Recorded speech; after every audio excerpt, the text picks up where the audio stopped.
ছোট্ট এক গ্রাম, নাম তার শ্যামপুর। গ্রামের শেষ প্রান্তে একটা কুঁড়ে ঘরে থাকতেন এক বৃদ্ধা, নাম জাহানারা খাতুন।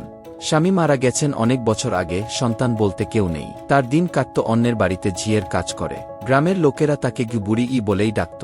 কেউ তেমন খেয়াল রাখত না, শুধু মাঝে মাঝে কেউ কিছু দিত, বাসি রুটি, শুকনো ডাল। তবুও বুড়ি মুখে হাসি নিয়ে বলতো, আল্লাহ অনেক ভালো। একদিন হঠাৎ বুড়ির ঘরে আগুন লাগে, পুড়ে ছাই হয়ে যায় তার শেষ আশ্রয়টুকু।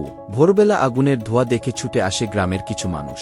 কেউ পানি আনে, কেউ কাপড়, কেউ ডাকে চেয়ারম্যানকে। কিন্তু আগুন নিভে গেলেও বুড়ির থাকার জায়গা আর রইল না। চেয়ারম্যান এসে বললেন, এটা তো খুব দুঃখজনক, কিন্তু সরকারি সহায়তার জন্য তো সময় লাগবে। বুড়ি আপাতত কোথায় থাকবেন? ঠিক সেই সময় গ্রামের এক কিশোর, নাম রাহিম, সামনে এগিয়ে এসে বলল, আমার ঘরে একটা খালি ছোট ঘর আছে, বুড়ি সেখানে থাকতে পারেন কি? প্রথমে সবাই অবাক, কিন্তু তারপর একে একে আরও মানুষ এগিয়ে আসে। কেউ দেয় বিছানা, কেউ দেয় খাবার, কেউ দেয় পুরনো জামা। এক সপ্তাহের মধ্যে গ্রামের লোকেরা মিলে বুড়ির জন্য তৈরি করে দিল একটা নতুন কুঁড়ে ঘর। এবার আর সেটা একা নয়, বরং ভালোবাসার দেয়ালে ঘেরা। বুড়ির চোখে জল, কিন্তু মুখে হাসি। তিনি বললেন, আজ বুঝলাম আমি একা নই, এই গ্রামই আমার পরিবার।